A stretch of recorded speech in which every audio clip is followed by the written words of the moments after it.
Kalau yang dropship itu dia sebenarnya tidak menjual barang milik dia, tapi dia menjual barang milik orang lain. Saya sebagai dropship itu tidak bisa mempermainkan harga atau tidak bisa menaikkan harga sesuai dengan keinginan saya, karena harga dropship itu adalah harga toko.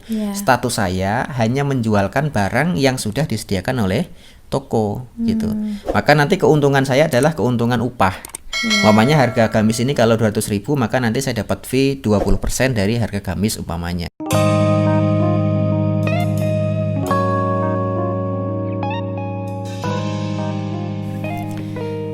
Assalamualaikum warahmatullahi wabarakatuh. Alhamdulillahirrabbilalamin. Teman-teman sekalian yang berbahagia, pada video kita kali ini insyaallah kita berdua akan membahas terkait masalah jual beli online atau transaksi jual beli yang berbasis internet atau media sosial. Artinya nanti jual beli kita ini tidak bertemu langsung antara penjual dan pembeli dalam satu tempat seperti toko atau pasar, tapi kita hanya bertemu di dunia maya. Tadi ya bisa di internet atau di aplikasi sosial media dan lain-lain. Nanti secara hukum akan kita bahas apakah boleh atau tidak. Iya. Nah, sebenarnya ya, yang pertama kali itu sebenarnya jual beli online itu boleh nggak sih dalam Islam gitu? Gini, kalau kita tanya tentang jual beli online dalam Islam boleh atau tidak, kita mesti juga tahu skema jual beli online itu seperti apa. Nah, yang kedua, sebelum kita lanjut pada tataran hukum jual beli online itu boleh atau tidak, kita mesti menyebutkan dulu beberapa model transaksi jual beli yang dikenal di dalam Islam. Yang pertama adalah jual beli antara penjual dan pembeli ini ketemu langsung, kemudian terjadi pertukaran barang dan nilai tukar langsung. Contohnya itu udah umum lah. Contoh itu udah berarti umum terjadi. Pembelinya punya duit, penjual punya barang, kemudian mereka ketemu dan terjadi pertukaran uang dan barang tadi itu. Ini lumrah dan juga dibolehkan secara Islam. Itu biasanya kalau zaman sekarang itu terkenalnya COD ya teman-teman ya. Jadi saya mau jual motor misalnya, saya tawarkan, habis itu nanti ada Nawarkannya di internet ya. Iya, saya tawarkan misalnya motornya harga 3 juta, saya tawarkan, habis itu saya mau. Pasti ada obrolan kan, ini starternya hidup nggak Mbak? Oh hidup, lampunya Habis itu hidup. Habis itu ketemuan, barangnya dilihat, sama-sama ACC, saya dikasih duit 3 juta, motornya dibawa sama dia. Gimana itu? Nah itu ya jual beli lumrah, cuman tadi secara tawar menawarnya biasanya atau pengiklanannya dan tawar menawarannya ada di HP, ada di dunia maya, tapi secara transaksi dilakukan secara langsung, itu juga disebut dengan COD-an tadi itu ya. Itu justru nggak ada masalah dari sisi hukum manapun. Kemudian yang kedua adalah model transaksi antara penjual dan pembeli ini hanya ada barang tapi uang belum ada. Oh ya. Gitu. Jadi mamanya saya pengen beli HP gitu dari Umi gitu kan. Umi punya HP harganya berapa? 1.500.000. HP-nya sudah ada tapi uang saya belum ada, maka saya akan lakukan namanya jual beli kredit. Berarti yang uangnya belum ada tapi barangnya sudah ada. Dan itu pun tidak ada masalah dalam Islam, artinya dikenal dan dibolehkan. Asalkan tadi harga yang disepakati jelas, kemudian cara pembayarannya jelas, maka insya Allah jual beli dengan model tadi, barang ada tapi uang belum ada juga dibolehkan secara Islam. Nah kemudian yang ketiga ini yang nanti ada kaitannya dengan jual beli online ya, artinya transaksi pertukaran barang itu antara penjual dan pembeli tidak ketemu langsung tapi hanya menggunakan perantara-perantara tadi. Itu yang ketiga ini modelnya adalah uang sudah ada tapi barang belum ada. Oh itu kalau di istilah kita itu biasanya PO, kita bisa PO jilbab. PO itu apa? Pre-order. PO gamis. Kalau ya seperti ini bisa jadi memang barang belum ada sama sekali atau belum diproduksi, atau sebenarnya barang sudah ada. Tapi secara prinsip jual beli online, artinya transaksinya secara online itu secara prinsip memang masuk secara umumnya ya, itu masuk ke dalam transaksi yang ketiga tadi. Uangnya sudah diserahkan oleh pembeli kepada penjual, tapi si penjual belum bisa menyerahkan barang. Belum bisa menyerahkan barang itu karena jaraknya jauh, bisa karena memang ada tapi belum bisa mengirimkan atau sama sekali belum ada, memang belum diproduksi. Lah yang belum diproduksi itulah yang kemudian dikenal dengan pre-order atau memesan barang yang barangnya belum ada tapi sifat barang sudah ada. Lah kenapa jual beli online ini kita masukkan kepada kategori yang ketiga? Karena gini, skemanya jual beli online itu kan seseorang dua orang penjual dan pembeli bertemu di media sosial gitu. Setelah disepakati model barangnya seperti ini, kemudian warnanya seperti ini, bahannya seperti ini, mamanya, kemudian mereka deal. Nah, bentuk dealnya adalah si pembeli mengirimkan barang kepada, mengirimkan uang, sejumlah uang yang disepakati tadi kepada penjual gitu. Nah, kepada penjual tadi uangnya diterima. Tapi barangnya belum. Nah, karena barang belum diterima oleh pembelinya, maka itulah yang disebut sebagai jual beli salaf atau jual beli salam. Nah, kalau barangnya belum sama sekali belum ada, mamanya order pre-ordernya itu gamis, mamanya gitu, maka itu masuk ke dalam jual beli istisna gitu. Tapi secara prinsip ini masuk dalam kategori yang ketiga tadi.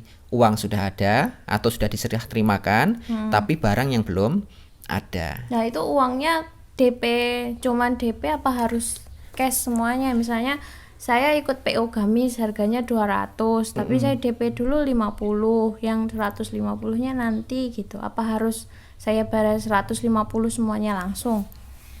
Gini, untuk yang kedua ini yang jelas dua-duanya boleh, artinya boleh dilakukan secara kontan langsung, atau boleh dilakukan secara sebagian harga. Tapi yang jelas sudah ada uang yang ditransfer atau ada uang yang diberikan. Lah pemberian uang ini juga sebenarnya bisa melalui akun rekening bank, juga bisa melalui media apapun, yang penting ada serah terima uang jadi. Itu tidak ada masalah.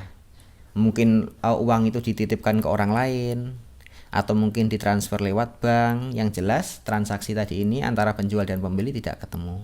Itu nggak ada masalah juga sebenarnya. Nah, terus kalau ini ya kan uang sudah dikasihkan, tapi kan barang dikirim ke orang itu kan minta jasa orang lain lagi. Nah, nanti pengiriman barang, gitu ya, pengiriman barang antara dari penjual ke pembelinya, itu dengan cara apapun yang penting sampai.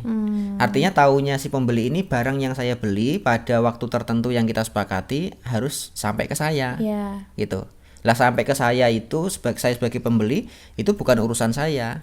Yang penting barang itu sampai. Saya sudah pernah membayar, kemudian barang disepakati tanggal sekian datang, maka barang itu datang ke tempat saya.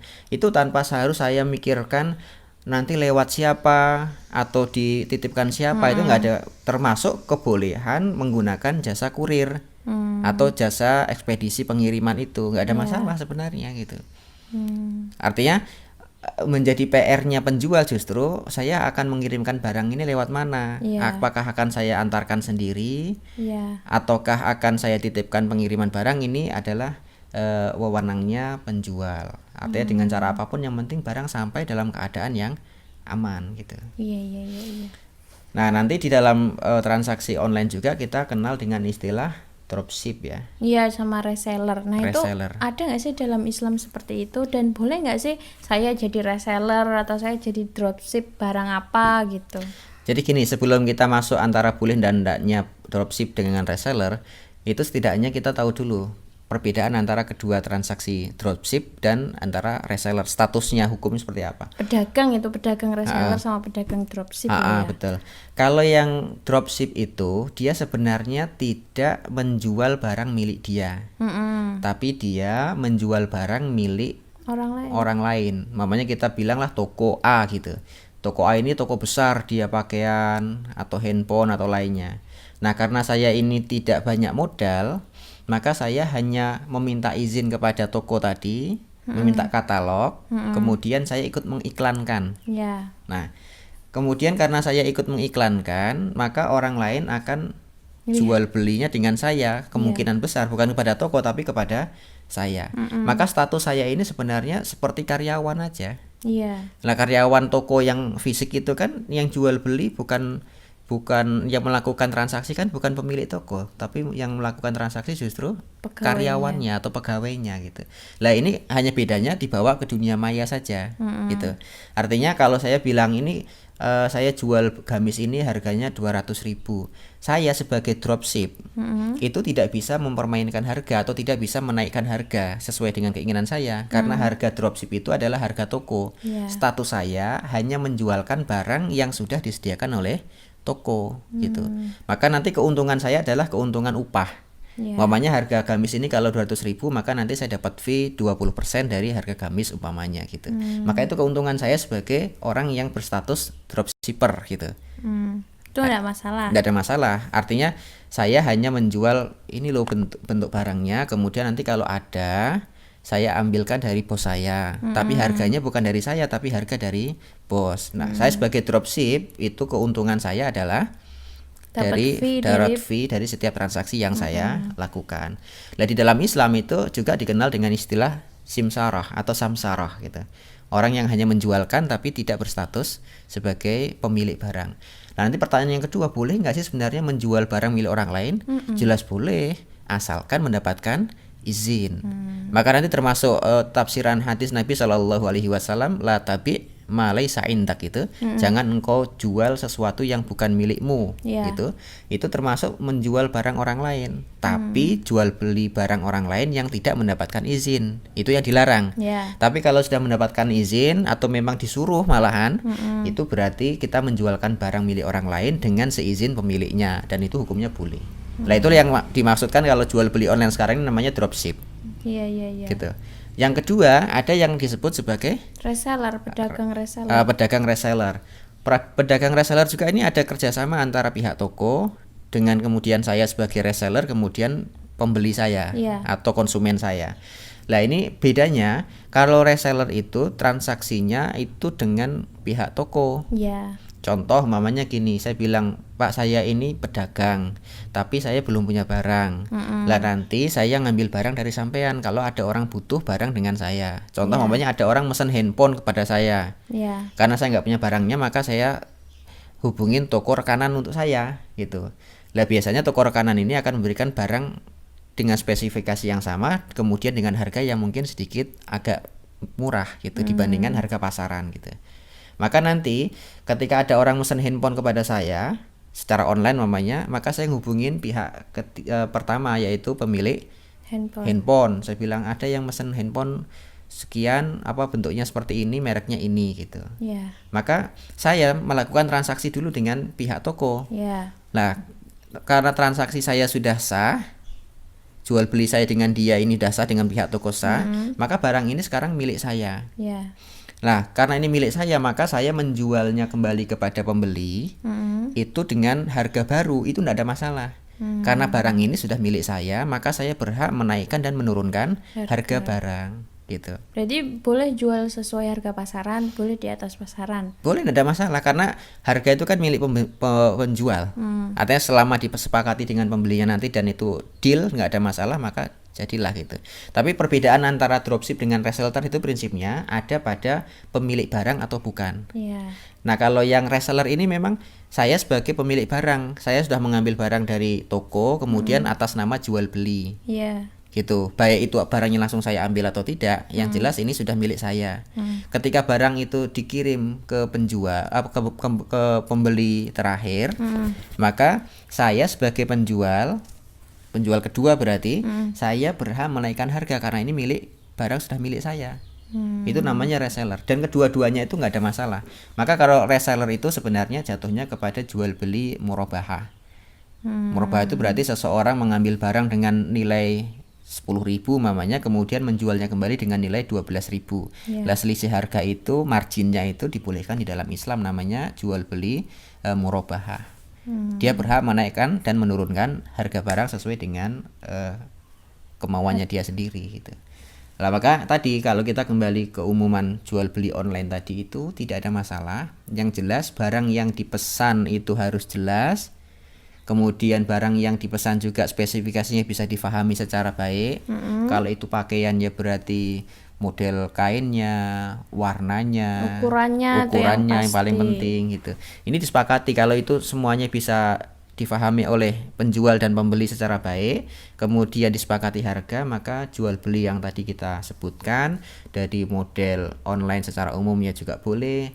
Kemudian jual beli online dengan model istisna maupun salam juga boleh. Kemudian model dropshipper atau reseller juga tidak ada masalah, dan semuanya insya Allah dibolehkan dan tidak melanggar prinsip-prinsip syariat Islam. Gitu ya. Jadi insya Allah, jadi untuk kawan-kawan yang melakukan jual beli itu, baik dia sebagai dropship maupun sebagai reseller, itu boleh. Karena nanti gini, sekali lagi sebelum kita tutup, antara dropship dengan reseller itu biasanya juga jual belinya yang tadi menggunakan online tadi ya, artinya uang dikirim dulu, kemudian barang baru dikirim selanjutnya pada hari atau waktu selanjutnya, itu prinsipnya itu bukan menjual barang kan awalnya. Ya enggak. Jual apa namanya? Menjual spesifikasi aja atau sifat barang. Saya menjual spesifikasi barang seperti ini, tapi barangnya sudah ada belum? Belum ada. Belum. Yang dijual hanya bentuknya. Kalau ini ada katalog ya berarti katalog itulah yang dilihat, kemudian dengan spek yang sudah disepakati. Dan itu tidak ada masalah dan itu dibolehkan secara syariat. Sebagai penutup, ini ada hadis Nabi Shallallahu Alaihi Wasallam juga terkait masalah itu. Ketika Nabi Shallallahu Alaihi Wasallam pertama kali datang ke Madinah, itu orang-orang Madinah sudah terbiasa melakukan transaksi salaf tadi. Bahkan dalam tempo sampai antara 1 sampai 2 tahun. Artinya sebagai pembeli ini saya sudah menyerahkan uang kepada pemilik kebun. Nah, yang nanti dia akan memberikan kurmanya kepada saya. Itu saya berikan sekarang, itu bisa nanti kurmanya dikirim ke saya itu sekitar 1 sampai 2 tahun ke depan gitu. Nah, kemudian oleh Nabi Shallallahu Alaihi Wasallam beliau mengatakan siapapun yang melakukan transaksi salaf, maka harus diperjelas ukuran takaran takaran kurmanya, beratnya kurma, kemudian waktu penyerahan transaksi tadi. Tidak boleh kapan-kapan ya, nggak boleh, harus dijelaskan kurang lebihnya secara pasti. Nggak pasti banget nggak memang ya, tapi paling tidak mamanya kalau kayak kita di online itu berapa, nanti barang ini bisa dikirim sampai kepada penjual dari penjual ke pembeli kurang lebih 5 hari mamanya. Itu berarti ajalin maklum atau tempo yang sudah sama-sama bisa dimaklumi dan difahami, dan itu nggak ada masalah insya Allah. Nah, kalau misalnya tadi ya PO itu, tapi kalau ternyata datang itu nggak sesuai yang diobrolkan, ternyata mungkin kependekan atau mungkin ternyata kainnya lebih tipis dari yang diobrolkan gitu. Nah gini, karena PO atau jual beli online secara umum, ini yang dijual kan memang bukan barang, baik masuk ke dalam istisna maupun ke salam kan, atau salaf tadi, itu yang dijual jelas bukan barangnya, karena barang memang belum ada kan. Yang dijual adalah sifat barang atau spesifikasi barang. Maka ketika yang dijual adalah spesifikasi, maka ketika barang itu ternyata nyampe dan tidak sesuai dengan spek yang dibicarakan pada transaksi awal, maka ini menjadi haknya pembeli. Artinya kalau pembelinya merasa ini tidak sesuai dengan pilihan saya, tidak sesuai dengan transaksi awal kita, maka pembeli boleh membatalkan. Berarti uang minta kembali. Diminta kembali. Nggak ada masalah. Kecuali kalau kita tadi jual belinya langsung gitu ya. Ini saya jual kaos ini. Ya terserah dibolak-balik modelnya, udah selesai sudah gitu. Kalau sepakat. Tapi ini masalahnya kalau untuk istisna dan salaf itu atau jual beli online itu kan kebanyakan yang dijual adalah katalog gitu. Iya. Dengan speknya apa, ciri-cirinya seperti apa gitu. Nah, kalau ternyata nanti sampai barang kok nggak sesuai dengan yang kita obrolkan, ya berarti ini menyalahi kesepakatan. Berarti sebagai pembeli saya boleh membatalkan walaupun sepihak gitu. Gitu ya. Baik teman-teman sekalian, moga-moga ini bisa jadi bahan referensi kita, terutama teman-teman yang melakukan transaksi jual beli online. Wallahu a'lam bishawab. Assalamualaikum warahmatullahi wabarakatuh.